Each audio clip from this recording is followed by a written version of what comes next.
इसी के तौर पर सलाह देंगे? यस, जो बीटीएसटी रहेगा वो बीएचईएल में रहेगा। बीएचईएल में हमने देखा है कि एक फॉलिंग चैनल में से ब्रेकआउट आया है। 20 डे एवरेज का सपोर्ट लेके आज अच्छा खासा अपमूव देखने को मिला है। पिछले 1-2 घंटे में थोड़ा डिप आया है। मैं उस डिप को बाय करने की सलाह दूंगा। 260 रुपए का स्टॉप लॉस रखना होगा और ऊपर में 267 के टारगेट रहेंगे। 267 के टारगेट, 260 का स्टॉप लॉस। छोटे छोटे टारगेट के लिए आपको ट्रेड करना है। बीएचईएल में हमने देखा था कि सस्टेन्ड बाइंग है इस स्टॉक में, और 260 रुपए के ऊपर जाकर अब ये शेयर कारोबार करता हुआ आपको दिखेगा। 260 का स्टॉप लॉस, 267 के टारगेट। जतिन जी, एक और शेयर आप जरा चेक कीजिए, आईसीआईसीआई प्रूडेंशियल। इसमें भी हम ठीक ठाक तेजी देख रहे हैं और क्लोजिंग ये अच्छी देने जा रहा है। आईसीआईसीआई प्रूडेंशियल, क्या इसमें भी बीटीएसटी कर सकते हैं? यस डेफिनेटली, क्योंकि इसका जो प्रीवियस स्विंग आया था अराउंड 678, उसके ऊपर जाके अभी ट्रेड कर रहा है। हमें लगता है कि जो आज की जो अपमूव है वो कल भी कंटिन्यू रहेगी। ऊपर में जो इमीडिएट हम टारगेट्स देख रहे हैं वो 705 तक का एक अपमूव हमें देखने को मिल सकता है। तो तकरीबन 2 से 3% का अपमूव पॉसिबल है in the case of ICICI Pru. Fresh breakout है, वॉल्यूम के साथ ब्रेकआउट है। यस, कल के लिए ट्रेड लेके जा सकते हैं।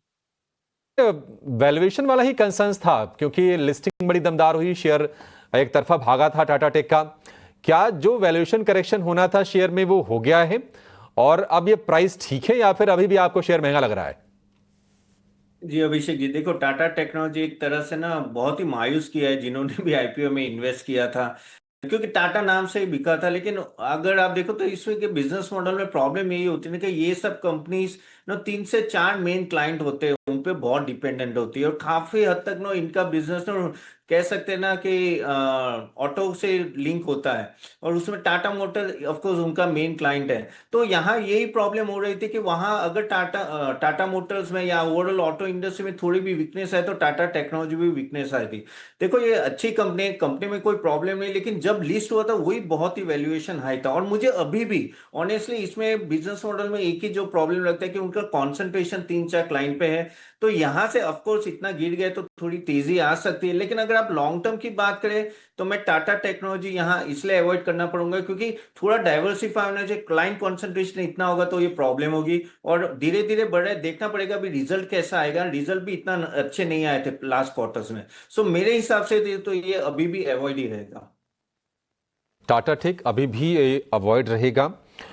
अ, इसके अलावा हम देख रहे हैं कि गेल में आज गिरावट काफी ज्यादा आई है, एक बड़ा क्रैक है, करीब 4% नीचे ये शेयर कारोबार कर रहा है, और भाव है 185 रुपए के। जतिन जी, कोई आइडिया शेयर क्यों टूटा, और क्या यहां से और ये गिरेगा? गेल होल्ड करें या फिर निकल लें इससे, किसी की तेजी की पोजीशन है तो? जी, मैं एग्जिट की सलाह दूंगा। मुख्य कारण दो है। पिछले 5 दिनों का जो अपमूव था वो एक ही कैंडल में एक तो एनगल्फ कर गया है। शॉर्ट टर्म मूविंग एवरेजेस यानी कि 20 और 40 डे मूविंग एवरेज पे नीचे जाके सस्टेन कर रहा है। तो कहीं ना कहीं ये दर्शा रहा है कि आगे जाते हुए हमें वीकनेस और देखने को मिल सकती है। प्राइस वाइज हमें जो नेक्स्ट सपोर्ट देखने को मिल रहा है वो 178 179 के करीब आ रहा है। तो तकरीबन 5 से 6 रुपए की डाउनसाइड अभी भी इसमें आने वाले दिनों में देखने को मिल सकती है। इसके लिए फ्रेश अगर जो कोई लॉन्ग्स करना चाहता है तो बिल्कुल अवॉइड है। ऑलरेडी जो पोजीशंस है उसको स्क्वायर ऑफ करने की सलाह रहेगी। पोजिशंस जो हैं उन्हें भी स्क्वायर ऑफ करने की सलाह गेल इंडिया में इस वक्त बनती हुई, और हो भी क्यों ना 4% की गिरावट 185 के स्तर पर दिन के निचले स्तरों पर ये स्टॉक ट्रेड करता हुआ।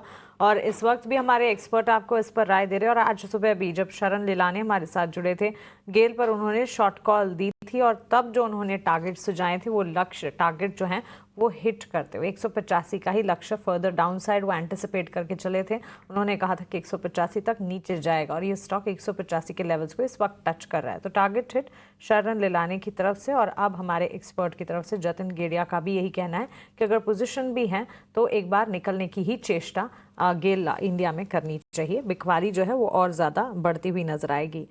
मिड कैप और स्मॉल कैप में अगर आप देखेंगे नायका के स्टॉक प्राइस में इस वक्त 5.25% की तेजी के साथ कामकाज देखने को मिला है 213 के लेवल्स पर। निमेश, आपसे एक टेक जानना चाहेंगे नायका के स्टॉक प्राइस पर। इस वक्त अच्छी खासी मजबूती है, क्या ये मजबूती कायम रहेगी?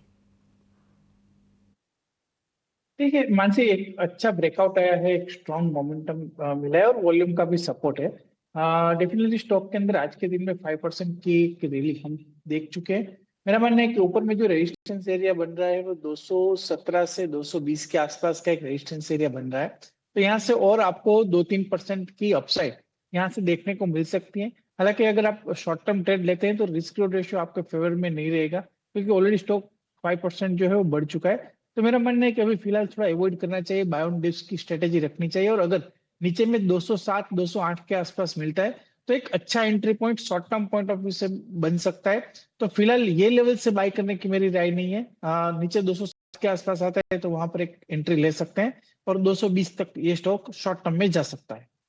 बात तो ठीक है, क्योंकि काफ़ी चल गया है स्टॉक और इसीलिए करंट लेवल्स पर तो एंट्री अपॉर्चुनिटी नहीं मिल पाएगी। डिप पे एंट्री के बारे में सोचा ज़रूर जा सकता है, अगर पोजीशंस बनाकर रखी हैं उसे बरकरार ज़रूर रख सकते हैं। 213 के लेवल्स पर हम देख रहे हैं एक अच्छा खासा अप मूव, अप सर्ज करीब 5.5% ब्रेकआउट इस वक्त नज़र आ रहा है एफएसएन ई कॉमर्स नायका के स्टॉक प्राइस में।